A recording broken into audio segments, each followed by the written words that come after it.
सो बेटा good morning.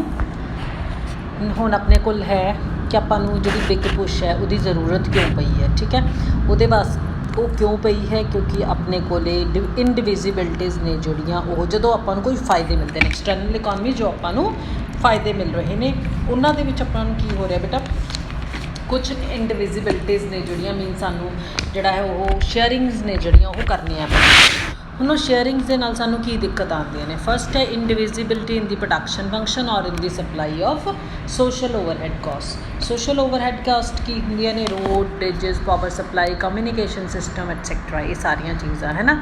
ਤਾਂ ਅਸੀਂ ਕੋਈ ਵੀ ਚਾਹੇ ਅਸੀਂ ਕੋਈ ਕੰਜ਼ਿਊਮਰ ਗੁੱਡਸ ਇੰਡਸਟਰੀ ਲਾਈਏ ਚਾਹੇ ਅਸੀਂ ਕੈਪੀਟਲ ਗੁੱਡ ਇੰਡਸਟਰੀ ਲਾਈਏ, ਇਹ ਚੀਜ਼ਾਂ ਤਾਂ ਸਾਨੂੰ ਸਭ ਨੂੰ ਹੀ ਚਾਹੀਦੀਆਂ ਨੇ ਨਾ।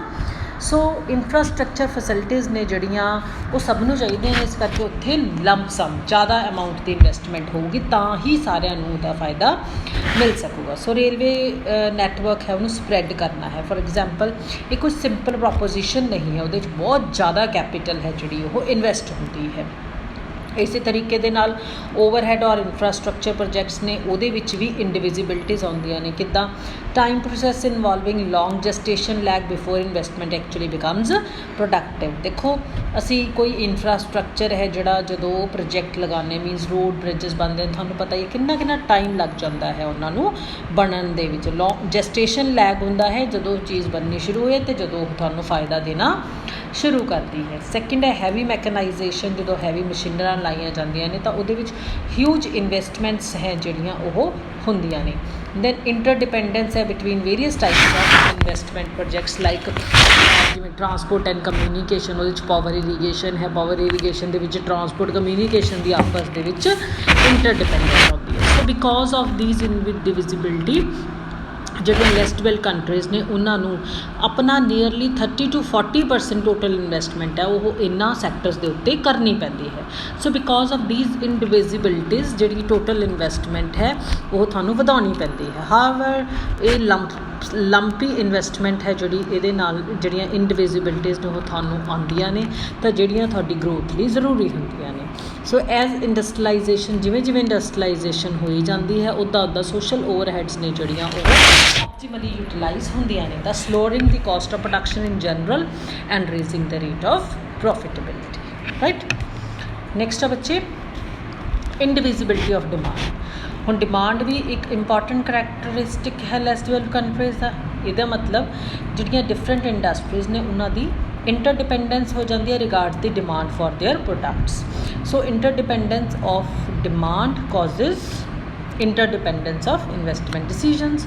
ਸੋ ਰੋਡਨ ਨੇ ਇਹਨੂੰ ਐਗਜ਼ੈਂਪਲੀਫਾਈ ਕੀਤਾ, ਕਹਿੰਦਾ ਮੰਨ ਲਓ ਇੱਕ ਕਲੋਜ਼ਡ ਇਕੋਨਮੀ। ਬੇਟਾ ਕਲੋਜ਼ਡ ਇਕੋਨਮੀ ਜਿੱਥੇ ਫੋਰਨ ਟਰੇਡ ਹੈ ਜਿਹੜੀ ਉਹ ਨਹੀਂ ਹੋ ਰਹੀ ਹੁੰਦੀ, ਠੀਕ ਹੈ, ਉੱਥੇ ਡਿਸਗਾਈਜ਼ਡ ਅਨਇੰਪਲੋਇਮੈਂਟ ਹੈ। ਇੱਕ ਸ਼ੂ ਫੈਕਟਰੀ ਹੈ ਵਰਕਰਸ ਦੀ, ਉੱਥੇ 100 ਵਰਕਰਸ ਨੂੰ ਜਿਹੜਾ ਇੰਪਲੋਇਮੈਂਟ ਮਿਲ ਰਿਹਾ ਹੈ। ਇਹਦੇ ਨਾਲ ਵੇਜ ਇਨਕਮ ਹੈ ਜਿਹੜੀ ਉਹਨਾਂ 100 ਵਰਕਰਸ ਨੂੰ ਕੀ ਹੋ ਜੂਗੀ, ਮਿਲ ਜੂਗੀ। ਹਾਵਰ ਇਹ ਵਰਕਰਸ ਨੇ ਜਿਹੜੇ ਅਸੀਂ ਐਕਸਪੈਕਟ ਕਰਦੇ ਹਾਂ ਕਿ ਸਾਰੀ ਆਪਦੀ ਇਨਕਮ ਹੈ ਉਹ ਆਪਦੀਆਂ ਨੈਸੈਸਿਟੀਜ਼ ਜਾਂ ਕੰਫਰਟਸ ਦੇ ਉੱਤੇ ਨਹੀਂ ਲਗਾਉਂਦੇ। ਅਕੋਰਡਿੰਗਲੀ ਜਿਹੜੀ ਦ ਡਿਮਾਂਡ ਫॉर ਸ਼ੂਜ਼ ਹੈ ਬਾਈ ਦ ਵਰਕਰਸ ਉਹ ਕੀ ਹੋਊਗੀ, ਇਨਕਮ ਜਿਹੜੀ ਸ਼ੂ ਇੰਡਸਟਰੀ ਤੋਂ ਹੋਊਗੀ ਜਾਂ ਉਹਦੀ ਸਪਲਾਈ ਉਹਦੇ ਤੋਂ ਤਾਂ ਘੱਟ ਹੀ ਹੋ ਜੂਗੀ।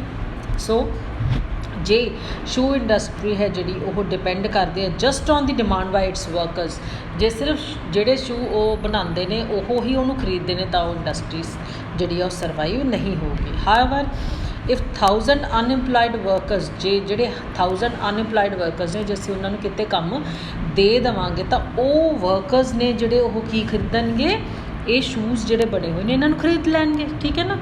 ਸੋ ਜਦੋਂ ਉਹਨਾਂ ਨੇ ਨਵੀਆਂ ਫੈਕਟਰੀਜ਼ ਲਾਵਾਂਗੇ ਉੱਥੇ ਉਹਨਾਂ ਨੂੰ ਇਨਕਮ ਹੋਊਗੀ ਉਹ ਡਿਮਾਂਡ ਕਰਨਗੇ ਫॉर ਦੀ ਅਦਰ ਫੈਕਟਰੀਜ਼, ਹੈ ਨਾ।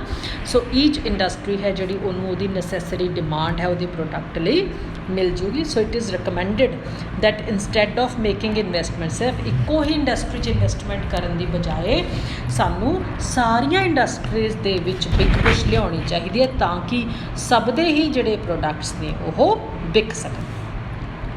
ਨੈਕਸਟ ਹੈ ਬੇਟਾ indivisibilities of supply of savings. It is argued ਕਿ ਕ੍ਰਿਟੀਕਲ ਮਿਨੀਮਮ ਇਨਵੈਸਟਮੈਂਟ ਹੈ ਉਹ ਬਿਗ ਪੁਸ਼ ਦੇ ਵਿੱਚ ਚਾਹੀਦੀ ਹੈ ਤਾਂ ਕਿ ਜਿਹੜੀ ਸਿਸਟਮ ਹੈ ਉਹਦੇ ਵਿੱਚ ਕ੍ਰਿਟੀਕਲ ਮਿਨੀਮਮ ਸੇਵਿੰਗਸ ਪੋਟੈਂਸ਼ੀਅਲੀ ਹੋ ਸਕਣ। ਸੋ ਲਾਰਜ ਸੇਵਿੰਗਸ ਕਦੋਂ ਪੋਸੀਬਲ ਹੁੰਦੀਆਂ ਨੇ, ਜਦੋਂ ਸਾਈਜ਼ ਆਫ ਇਨਕਮ ਲਾਰਜ ਹੁੰਦਾ ਹੈ। ਐਂਡ ਸਟੀਮੂਲੇਟਿੰਗ ਦ ਸਿਸਟਮ ਨੂੰ ਲੋ ਇਨਕਮ ਪ੍ਰੋਫਾਈਲ ਤੋਂ ਹਾਈ ਇਨਕਮ ਪ੍ਰੋਫਾਈਲ ਦੇ ਵਿੱਚ ਲਿਆਉਣ ਵਾਸਤੇ ਤੁਹਾਨੂੰ ਜਿਹੜਾ ਬਹੁਤ ਜ਼ਿਆਦਾ ਅਮਾਊਂਟ ਦੀ ਬਿਗ ਪੁਸ਼ ਹੈ ਉਹ ਚਾਹੀਦੀ ਹੈ।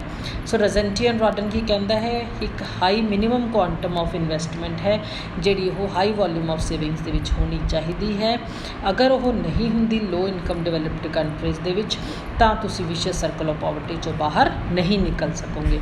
ਸੋ vicious circle of high volume of savings ਹੈ ਜਿਹੜਾ ਉਸ ਦੇ ਵਿੱਚ ਤੁਹਾਨੂੰ ਆਉਣ ਵਾਸਤੇ ਜਾਂ ਵਿਸ਼ਿਅਸ ਸਰਕਲ ਆਫ ਪਾਵਰਟੀ 'ਚੋਂ ਬਾਹਰ ਨਿਕਲਣ ਵਾਸਤੇ ਤੁਹਾਨੂੰ ਇਨਕਮ ਦੇ ਵਿੱਚ ਜਨਰੇਸ਼ਨ ਜਾਂ ਇਨਕਮ ਦੇ ਵਿੱਚ ਇਨਕਰੀਜ਼ ਚਾਹੀਦੀ ਹੈ। ਇਹੋ ਜਿਹਾ ਮੈਕੈਨਿਜ਼ਮ ਹੋਣਾ ਚਾਹੀਦਾ ਹੈ ਤਾਂ ਕਿ ਮਾਰਜਨਲ ਰੇਟ ਆਫ ਸੇਵਿੰਗਸ ਨੇ ਜਿਹੜੇ ਉਹ ਐਵਰੇਜ ਰੇਟ ਆਫ ਸੇਵਿੰਗਸ ਤੋਂ ਇਨਕਰੀਜ਼ ਕਰ ਜਾਣ। ਬੇਟਾ ਐਵਰੇਜ ਰੇਟ ਆਫ ਸੇਵਿੰਗ ਹੁੰਦੀਆਂ ਨੇ ਇੱਕ ਬੰਦੇ ਦੀਆਂ ਸੇਵਿੰਗਸ, ਠੀਕ ਹੈ। ਉਹ ਕਿਵੇਂ ਕੱਢਦੇ ਆਪਾਂ ਐਵਰੇਜ ਨੂੰ, total savings divided by total population, ਉਹ ਐਵਰੇਜ ਸੇਵਿੰਗਸ ਹੋ ਗਈਆਂ।